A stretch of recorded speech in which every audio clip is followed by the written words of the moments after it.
तो चलिए फिर से एक नए वीडियो की शुरुआत करते हैं। और इस वीडियो में हम लोग खास करके देखेंगे आवेशों के निकाय के कारण से किसी भी बिंदु पर उत्पन्न परिणामी विद्युत क्षेत्र। तो इससे पहले हम लोग स्टार्ट किए थे, जो टॉपिक था वो विद्युत क्षेत्र था। उम्मीद करते हैं कि विद्युत क्षेत्र को आप अच्छी तरीके से समझ गए होंगे। और विद्युत क्षेत्र की एक खासियत ये है, विद्युत क्षेत्र एक सदिश राशि है और सदिश राशि है, इसीलिए इसकी दिशा जो तय करती है वो विद्युत बल रेखाएं तय करती है। तो इस तरीका से हम आपको बताए थे विद्युत क्षेत्र एक सदिश राशि है। और विद्युत क्षेत्र के बारे में डिफिनेशन भी किए थे, बीमीय सूत्र भी निकाले थे, उसका फार्मूला भी निकाले थे। तो आगे हम लोग आज पढ़ेंगे आवेशों के निकाय के कारण से, मतलब अलग अलग आवेश को लेकर के किसी भी बिंदु पर परिणामी विद्युत क्षेत्र की टोटल मात्रा ही हम लोग आज इसको प्रूफ करेंगे फॉर्मूला के रूप में, कि कोई भी बिंदु पर अलग अलग आवेशों के द्वारा कितना विद्युत क्षेत्र की तीव्रता ज्ञात की जाती है। तो सबसे पहले हम लोग हेडिंग लेंगे ये कि आवेशों के निकाय के कारण से। तो आवेशों के निकाय के कारण किसी बिंदु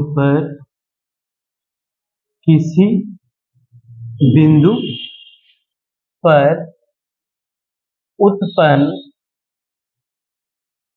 विद्युत क्षेत्र की तीव्रता ज्ञात करें। यही है आपका आज का टॉपिक। तो सबसे पहले हम लोग को एक पी बिंदु लेते हैं और उस पी बिंदु पर अलग अलग आवेश को दर्शाते हैं। तो मान लिया जाए कि इस तरीका से हमने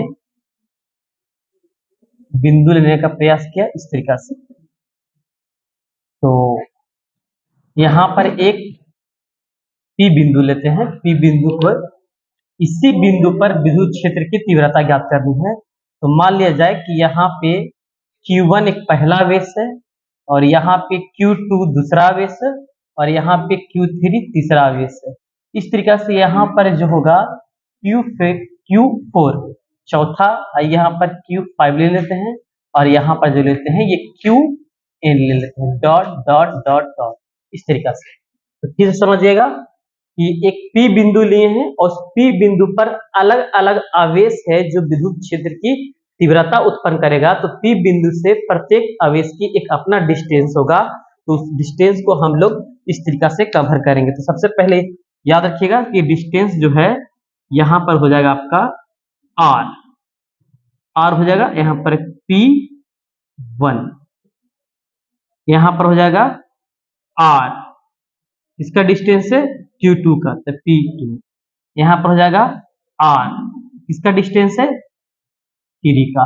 इन P से डिस्टेंस जिसका वो सिंबल देंगे, P से डिस्टेंस 3 का है P3, P से डिस्टेंस ये 2 का है तो P2, और P से डिस्टेंस 1 का है तो ये P1 हो गया। ठीक उसी प्रकार यहाँ पर R P4 और यहाँ पर लेंगे हम लोग R P5 और यहाँ पर लेंगे R P8। इस तरीका से डिस्टेंस लिए और ठीक उसी प्रकार इसमें एक के विद्युत क्षेत्र उत्पन्न होगा। इस तरीका से विद्युत क्षेत्र, इस तरीका से आगे जाकर के विद्युत क्षेत्र उत्पन्न होगा, इस तरीका से।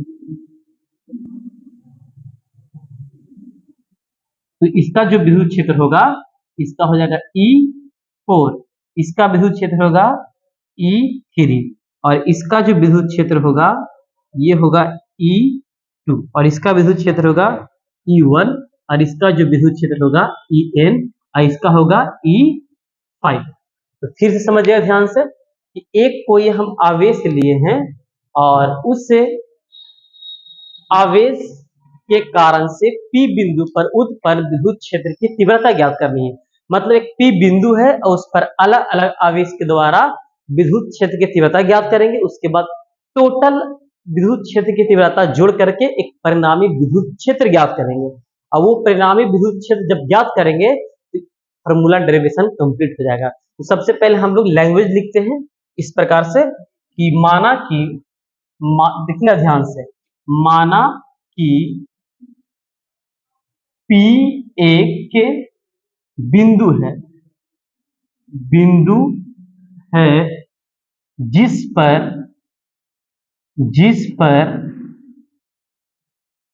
अलग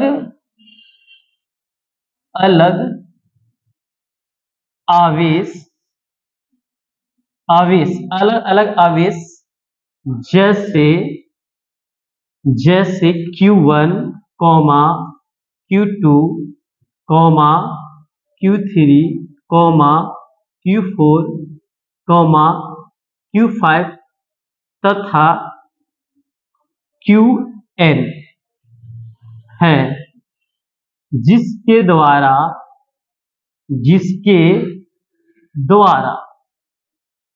P बिंदु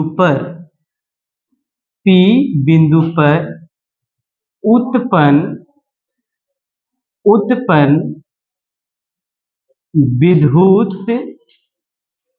क्षेत्र की तीव्रता क्रमशः, देखिए ध्यान से, क्रमशः Q1 के लिए जो विद्युत क्षेत्र होगा, Q1 आवेश के लिए जो विद्युत क्षेत्र होगा वो U1 होगा। तो क्रमशः U1, U2, E3, E4, E5 En है।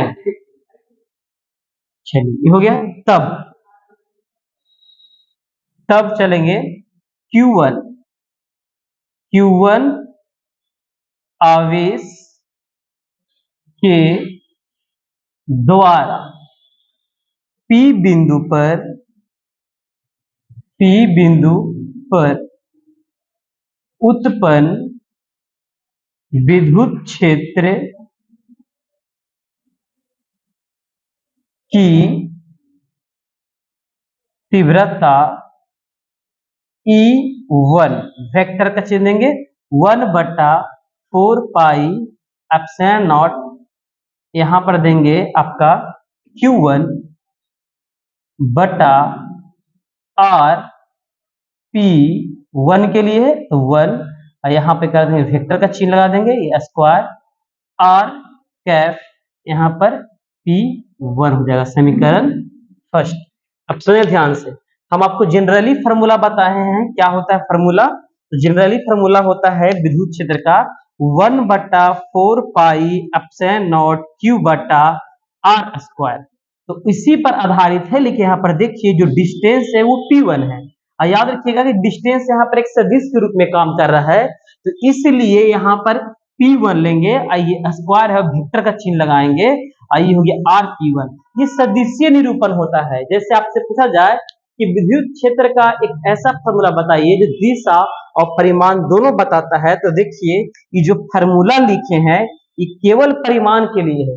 जैसे इसमें डायरेक्शन शो करना चाहेंगे तो यहाँ पर डायरेक्शन शो कर सकते हैं, 1/4 पाई एप्सिलॉन नॉट Q बटा यहाँ पर R स्क्वायर, यहाँ पर दीजिए, इस पर वेक्टर का चिन्ह लगा दीजिए, और इसको जिस तरीका से डायरेक्शन देना चाहते हैं 1 पे तो 1 पे दे दीजिए, ये R कैप लगा लीजिए ऐसे। इस तरीके जैसे R कैप लगा लेते हैं तो ये जो फार्मूला प्राप्त होगा ये दिशा और परिमाण दोनों बतलाएगा, जबकि ये जो फार्मूला प्राप्त होगा ये केवल परिमाण बतलाता है। दोनों में यही कॉमन अंतर है कि इसको सदिशीय रूप में व्यक्त कर दिए हैं और ये सदिशीय रूप में व्यक्त नहीं है। तो यहाँ पर P बिंदु पर अलग अलग आवेश Q1, Q2, Q3 से Qn तक गया, तो Q1 के द्वारा E1 विद्युत क्षेत्र निकाल रहे हैं, Q2 के द्वारा E2 निकाल रहे हैं, तो ऐसे स्थिति में इसका एक अपना डिस्टेंस है, तो 2 के द्वारा P पर तो P2 हो गया, 1 के द्वारा P पर तो P1 हो गया। इसमें डायरेक्शन तय कर रहे हैं, कंप्लीटली रूप से डायरेक्शन तय कर रहे हैं, इसीलिए यहाँ पर सदिशीय रूप में ही लिखेंगे। ठीक इसी प्रकार हम लोग आगे E2 के लिए लिखेंगे, तो यहाँ पर लिखेंगे Q2 के द्वारा उत्पन्न विद्युत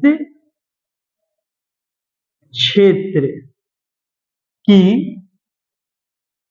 तीव्रता E2 वेक्टर का चिन्ह लगा देंगे। उसके बाद यहाँ पर 1/4 पाई एप्सिलॉन नॉट, यहाँ पर Q2 हो जाएगा, यहाँ पर P2 हो जाएगा और ये स्क्वायर हो जाएगा, ये वेक्टर का चिन्ह, फिर r कैप और यहाँ पर P2 लगा देंगे। ये समीकरण, इसको सेकंड मान लीजिए।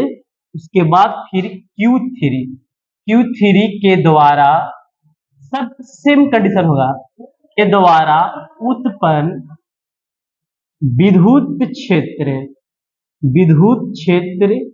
की तीव्रता, विद्युत क्षेत्र की तीव्रता E3 वेक्टर, यहाँ पर हम लोग विद्युत क्षेत्र E3 निकाल रहे हैं, तो बस खाली चेंज होगा direction. 1/4 pi epsilon not, E3 है तो यहाँ पर Q3 हो जाएगा, और यहाँ पर R दे दीजिए, यहाँ पर P दे दीजिए और यहाँ पे 3 दे दीजिए, और यहाँ पर वेक्टर का चिन्ह लगा दीजिए, इसके ऊपर स्क्वायर, फिर R और फिर यहाँ पर P3 फिर कैप। इसको समीकरण थर्ड मान लीजिए। उसके बाद फिर Q4 के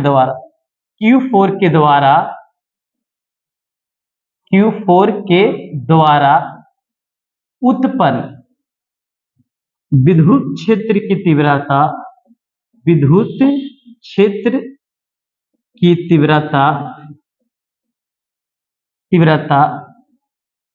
E3 है, इसलिए E3 वेक्टर बराबर E4 कर लीजिए, यहाँ पर E4 है, इसलिए E4 बराबर 1/4 पाई एप्सिलॉन नॉट, यहाँ पर Q4 हो जाएगा, यहाँ पर R P4, अब उसके बाद वेक्टर का चिन्ह स्क्वायर R कैप P4। इस समीकरण 4 हो गया। इस तरीके से 5 भी होगा, N भी होगा। तो यहाँ पर लिखेंगे Q5 के द्वारा उत्पन्न विद्युत क्षेत्र की तीव्रता बराबर E5 vector 1/4 pi epsilon not Q5, यहाँ पर डायरेक्ट आप दे दीजिए R P5 vector square R cap P5, इस समीकरण 5। उसके बाद हम लोग आगे चलते हैं, इधर मिटाएंगे, एक बार फिर समझ लीजिए। देखिए प्रश्न क्या कहता है, प्रश्न को पहले ढंग समझिए। कहता है कि आवेशों के निकाय के कारण किसी बिंदु पर उत्पन्न विद्युत क्षेत्र की तीव्रता ज्ञात करें। सिंपल है, हम आपको ये बात पहले बताएं, विद्युत क्षेत्र एक आवेश पे लागू होगा, जबकि विद्युतीय बल यानी कूलाम का नियम 2 आवेशों के लागू होगा। प्रश्न कर रहा है कि एक अलग अलग छोटा छोटा आवेश, कोई भी बिंदु, चाहे P हो, Q हो, R, S, कोई भी बिंदु हो, उस पर यदि सब मिल करके विद्युत क्षेत्र की तीव्रता ज्ञात कर रहा है, तो परिणामी विद्युत क्षेत्र की तीव्रता कितनी होगी, सब मिलने के बाद कितना विद्युत क्षेत्र की तीव्रता ज्ञात होगा P बिंदु पर, वही ज्ञात करना है। तो हम सबसे पहले P बिंदु पर बारी बारी से निकाल लेते हैं विद्युत क्षेत्र की तीव्रता। तो सिंपल यहाँ पर लैंग्वेज सिर्फ ये लिख दिए हैं, माना कि P एक बिंदु है जिस पर अलग अलग आवेश जैसे Q1, Q2, Q3, Q4, Q5 तथा Qn है, मतलब आगे N तक जाएगा, और जिसके द्वारा P बिंदु पर उत्पन्न विद्युत क्षेत्र की तीव्रता क्रमशः, और सब आवेश के द्वारा 1 लगा हुआ है तो Q1 के लिए E1, 2 के लिए E2, 3 इस तरीके से N तक है, इसलिए क्रमशः शब्द लगाए यहाँ पर, क्योंकि जैसे जैसे ये है वैसे वैसे विद्युत क्षेत्र की तीव्रता उत्पन्न हुआ। तब Q1 आवेश के द्वारा उत्पन्न P बिंदु पर विद्युत क्षेत्र की तीव्रता। तो ऐसे स्थिति में P बिंदु पर बारी बारी सबको निकाले और सदिश रूप में निकालिएगा। हम बताए थे सदिश रूप में यहाँ पर खाली कैप लगा दीजिएगा, यहाँ पर वेक्टर का चिन्ह दे दीजिएगा तो सदिश हो जाएगा। ये R कैप हटा दीजिएगा, सिर्फ R स्क्वायर रहेगा, तो ये होगा केवल परिमाण। तो हम लोग इस तरीके से 5 समीकरण ज्ञात किए हैं। तो यहाँ पर मिटाते हैं और आपको समझाते हैं कि अगला क्या होगा। बस यहाँ पर जो लैंग्वेज वो मिटा रहे हैं, इसके बाद फिर समझ में आएगा। अगला 6 वाला इक्वेशन ज्ञात करते हैं। अब यहाँ पर लिखते हैं अब Qn, अब किसका बारी है, Qn के द्वारा P बिंदु पर उत्पन्न विद्युत क्षेत्र की तीव्रता, यहाँ ई एन हो जाएगा और यहाँ पर हो जाएगा आपका 1/4 पाई एप्सिलॉन नॉट, यहाँ पर क्यू एन हो जाएगा और यहाँ पर हो जाएगा आर पी एन हो जाएगा, वेक्टर का चिन्ह square r p n cap. इस समीकरण 6 हो जाएगा। तो इस तरीका से हम लोग 6 समीकरण निकाले। अब यहाँ पर लिखेंगे अतः P बिंदु पर उत्पन्न परिणामी विद्युत क्षेत्र की तीव्रता। तो यहाँ पर इस लैंग्वेज को लिखेंगे, उसके बाद बिल्कुल समझ में आ जाएगा। तो यहाँ पर लिखेंगे अतः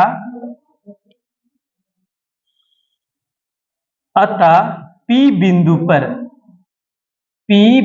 पर उत्पन्न, अतः P बिंदु पर उत्पन्न परिणामी विद्युत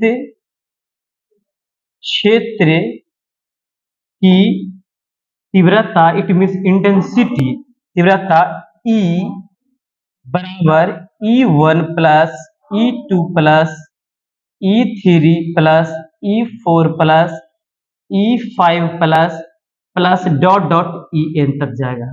इस तरीके से हम आपको बताए हैं। उसके बाद जितना समीकरण निकाले सब इसमें रख दीजिए और उसके बाद आपको फार्मूला ज्ञात हो जाएगा। तो यहाँ पर रख रहे हैं, यहाँ पर लिखेंगे समीकरण फर्स्ट, समीकरण सेकंड, इस तरीका से। तो यहाँ पर लिखेंगे, इसको मान लेते समीकरण ए। यहाँ पर लिखेंगे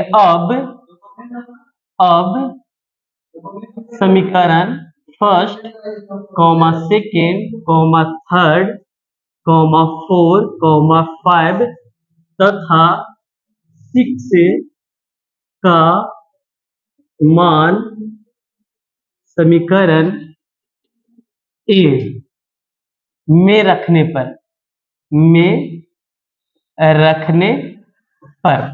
तो रख दीजिए यहाँ पर। तो इस तरीका से हो जाएगा E बराबर, तो E1 का मान हम क्या निकालें, यहाँ पर देख लीजिए 1/4 पाई एप्सिलॉन नॉट Q1, यहाँ पर हो जाएगा P1, यहाँ पर हो जाएगा वेक्टर का चिन्ह स्क्वायर, आई हो जाएगा R कैप P1, इस तरीका से। उसके बाद प्लस 1/4 पाई एप्सिलॉन नॉट, यहाँ पर हो जाएगा Q2, यहाँ पर R P2, यहाँ पर वेक्टर, यहाँ पर फिर R कैप देंगे आई P2, फिर प्लस 1/4 पाई एप्सिलॉन नॉट, यहाँ पर Q3, यहाँ पर देंगे R P3 वेक्टर ये स्क्वायर, यहाँ पर R कैप P3। फिर उसके बाद फिर प्लस का चिन्ह लेते हैं, 1/4 pi epsilon not Q4 R P4 vector R cap P4। फिर यहाँ पर लेंगे 1/4 पाई एप्सिलॉन नॉट और Q5 R P5 वेक्टर का चिन्ह स्क्वायर, फिर R P5, फिर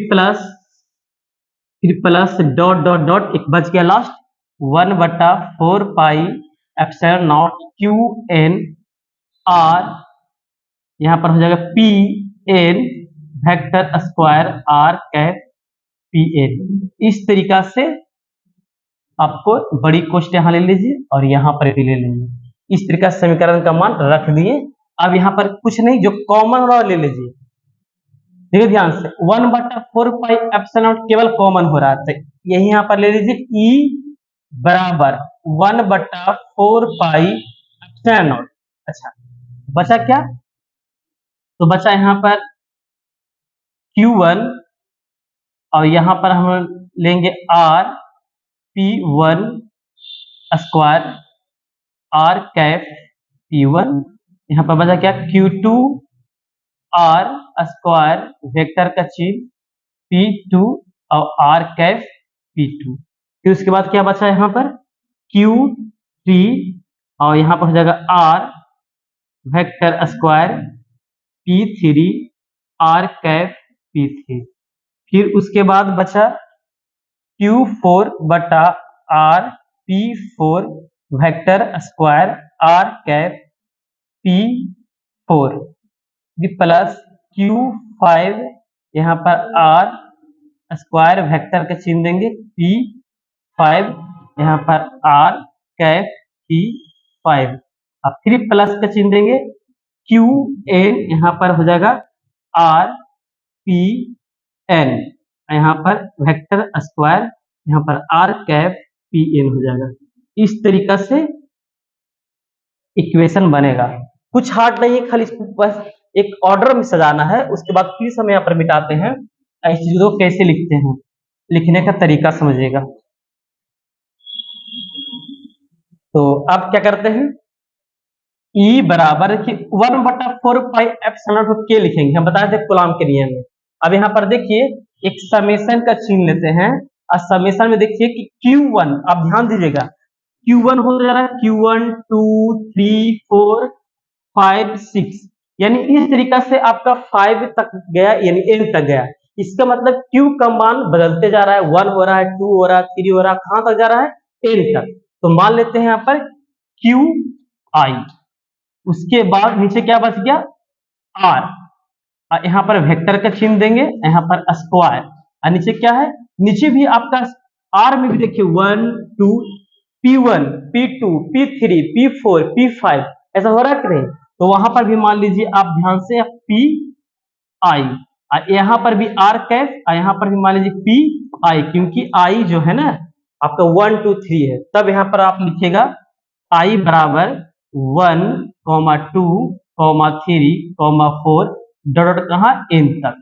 इस तरीका से हम इसको लिख सकते हैं। तो फार्मूला आपके सामने यही पेश है, देखिए ध्यान से। इसी को ज्ञात करने के लिए हम इतना स्टेप चले। सिंपल है, आवेशों के निकाय के कारण से P बिंदु पर उत्पन्न परिणामी विद्युत क्षेत्र की तीव्रता बराबर K इंटू समेशन QI बटा R square PI vector R cap PI, जहां I बराबर 1 2 3 n तक जाएगा। इसको बार बार देखिएगा तो बिल्कुल समझ में आएगा। थोड़ा सा है फिजिक्स मैथमेटिक्स पर आधारित है।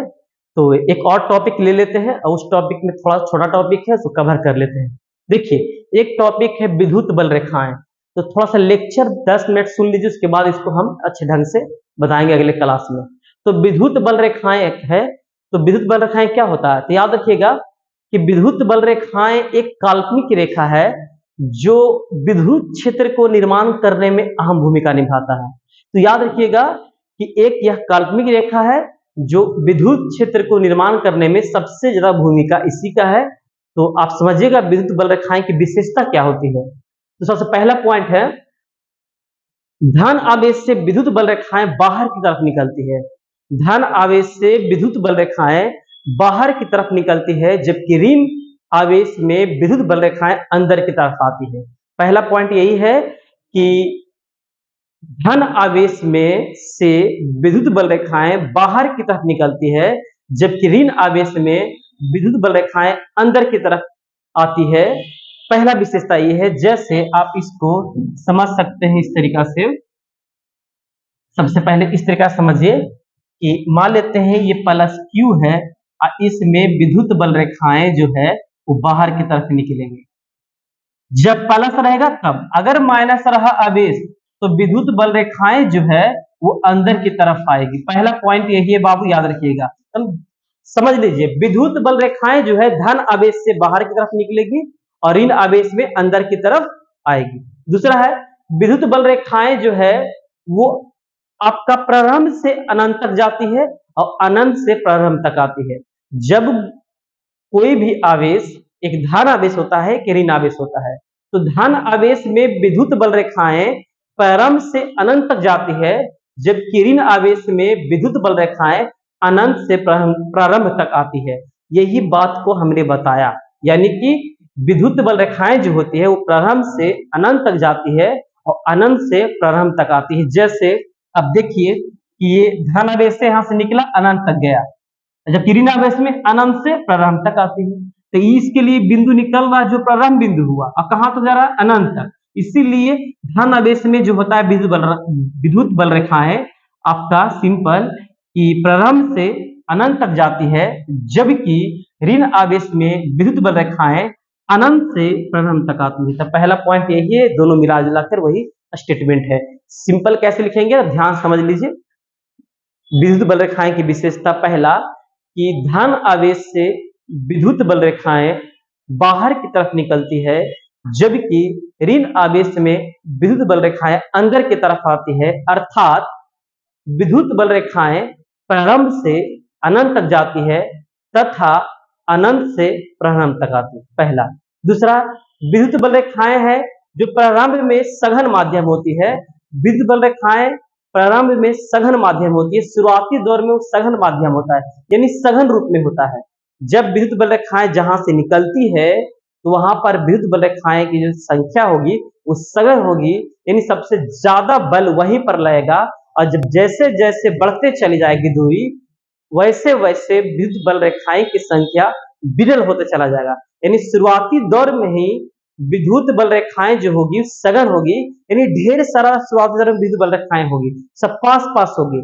जैसे इसका डिस्टेंस बढ़ते चला जाएगा, इसका मतलब विद्युत बल रेखाएं के बीच की दूरी बढ़ते चली जाएगी। तो इस तरीका से विद्युत बल रेखाएं जो है वो विरल होने काम करेगा। जस्ट देखिए आप यहीं पर कि अगर इस तरीका से हम लोग बनाते हैं ढेर सारा, तो नजदीक की जो विद्युत बल रेखाएं हैं वो ढेर सारा होगा, सघन में होगा, जबकि डिस्टेंस ऐसे बढ़ते चला जाएगा, दूरी बढ़ते चला जाएगा, तो लास्ट में जो विद्युत बल रेखाएं जो निकलेगी ये वो विरल हो जाएगा। तो दूसरा पॉइंट ये है, विद्युत बल जो रेखाएं हैं, विद्युत बल रेखाएं हैं जो प्रारंभ में सघन होती है, लेकिन जैसे जैसे इसकी दूरी बढ़ते चली जाती है वैसे वैसे विद्युत बल रेखाएं विरल होते चला जाता है। ये दूसरा पॉइंट हुआ। अर्थात कह सकते हैं कि विद्युत आवेश में नजदीक की विद्युत बल रेखाएं जो होती है वहां पर ज्यादा ताकत लगाती है, जबकि दूर में उसकी ताकत कम हो जाती है। तो हो गया आपका 2 पॉइंट। तीसरा पॉइंट जो है आप याद रखिएगा कि विद्युत बल रेखाएं जब धन आवेश से निकलती है या फिर ऋण आवेश में प्रवेश करती है तो उस समय लंबवत गुजरेगी या निकलेगी, यानी कि विद्युत बल रेखाएं या तो प्रवेश करेगी या तो निकलेगी। ऐसे स्थिति में 90 डिग्री का कोण बनाएगा, यानी विद्युत बल रेखाएं हमेशा लंबवत होती है। अगला है, विद्युत बल रेखाएं सिकुड़ने का काम करती है। विद्युत बल रेखाएं हैं जो सिकुड़ने काम करती है, लंबाई के लंबवत सिकुड़ने काम करती है। इसका मतलब कि वहां पर जो आवेश होगा वो विपरीत होगा, एक धन आवेश होगा, एक ऋण आवेश होगा। सिकुड़ने के मतलब आपको ध्यान रखिएगा कि आपका एक प्लस होगा, एक माइनस होगा। तो तीसरा यही है कि विद्युत बल रेखाएं लंबाई के लंबवत सिकुड़ने का काम करती है। अर्थात इससे यह स्पष्ट होता है कि वहां पर आवेश विपरीत आवेश होगा, एक धन आवेश होगा, एक ऋण आवेश होगा। जैसे एग्जाम्पल के तौर पर हम आपको बता दें कैसे सिकुड़ेगा। अगर मान लिया जाए ये धन आवेश है और ये ऋण आवेश है, तो इससे यहाँ पर ऐसे विद्युत बल रेखाएं इस तरीका से बनाएगा, चिन्ह इस तरीका से, और यहाँ पर तीर का निशान इस तरीका से देंगे, इस तरीका से। और उसके बाद जो यहाँ पर विद्युत बल रेखाएं हैं ये इस तरीका से सिंबल देंगे इसको, इस तरीका से। तो यहाँ पर आपका इस तरीका से होगा और यहाँ पर जो है वो इस तरीका से होगा, इस तरीका से।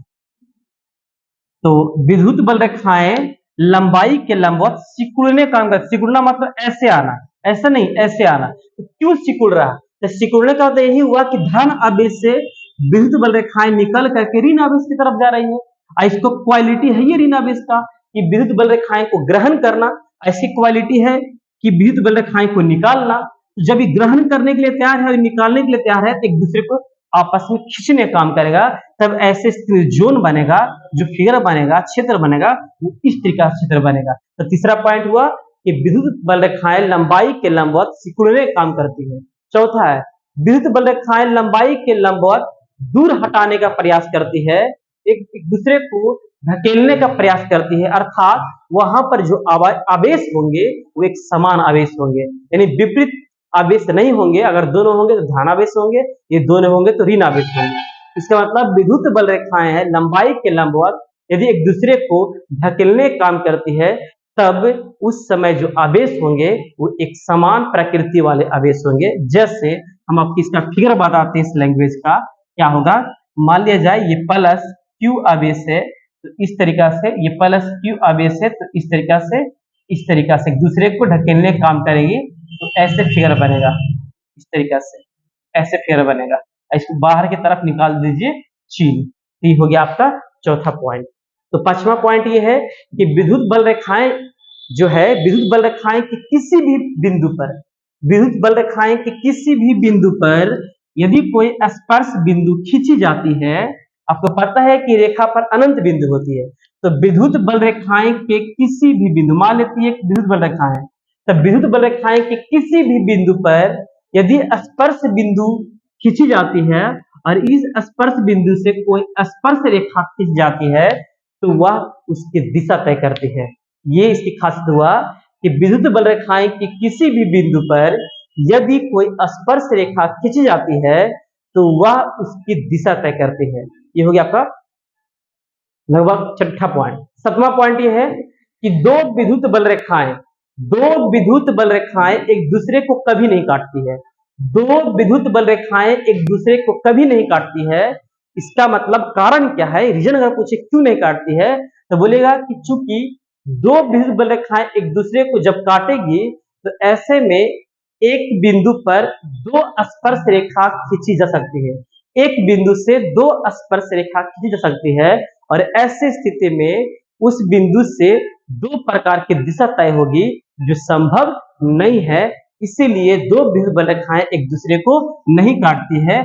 आप एग्जाम्पल के तौर पर यहाँ पर समझ लीजिए, जैसे एक ऐसे खींचे और एक ऐसे खींचे, तो दो विद्युत बल रेखाएं खींचे, जैसे खींचे तो यहाँ पर उभयनिष्ठ हो गया, तो यहाँ पर उभयनिष्ठ जो स्पर्श बिंदु हो गया, तो ऐसी स्थिति में एक यहाँ पर खींचेंगे और एक यहाँ पर खींचेंगे, तो एक ही बिंदु से दो स्पर्श रेखा खींच जा रही है और दो दिशा यहाँ पर तय हो रही है, जो संभव नहीं है। इसीलिए दो विद्युत बल रेखाएं एक दूसरे को कभी नहीं काटती है।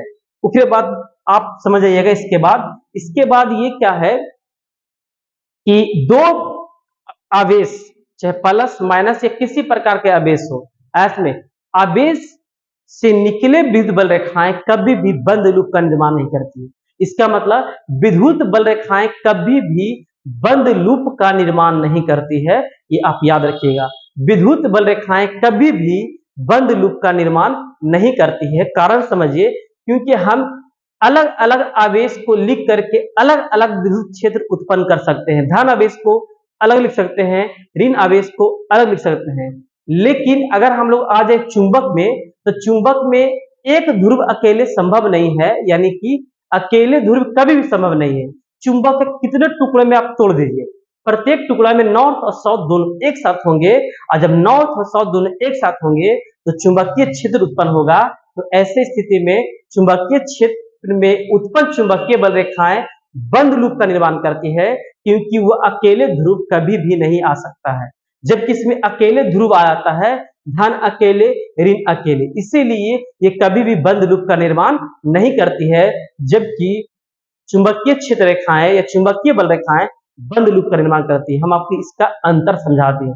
तो उम्मीद करते हैं इतना ही अंतर है विद्युत बल रेखाएं का, एग्जाम में खूब पूछा जाता है। तो उम्मीद करते हैं मेरे प्यारे बच्चों, आपको बहुत अच्छे से बात समझ में आ रही है। मेरा मेहनत थोड़ा सा एक मेहनत है, और यदि आप मेहनत करते हैं तो अच्छे से आपको जानकारी मिल जाएगी। चलिए आप इसको देखते रहिए, और हमको उम्मीद है कि एनसीईआरटी जो पैटर्न दे रहे हैं वो थोड़ा ठीक ठाक बेहतर है, इसमें मेहनत लगा हुआ है, और हम आपको बताने का प्रयास कर रहे हैं कि कैसे कैलकुलेशन होता है। और कहीं पर भी थोड़ा सा भी अगर डाउट है तो मिस्टेक तो सारे टीचर से होता है, तो कहीं पर भी हमको अगर प्रेशर में कहीं पर भी कोई शब्द में गलत हुआ है तो वहां पर आप सुधार सकते हैं। इस उम्मीद है कि कहीं पर भी गलत नहीं है, और आप इसको हमेशा पढ़ते रहिए। तो आज के लिए यहीं तक, तो धन्यवाद, और वीडियो को सब्सक्राइब कर ले और शेयर करना ना भूले। आपकी एक लाइक से और शेयर से हम मोटिवेट होंगे, और मोटिवेट होने के बाद एक एक्स्ट्रा कंसेप्ट, एक बेहतरीन कंसेप्ट के साथ आएंगे। तो जय हिंद।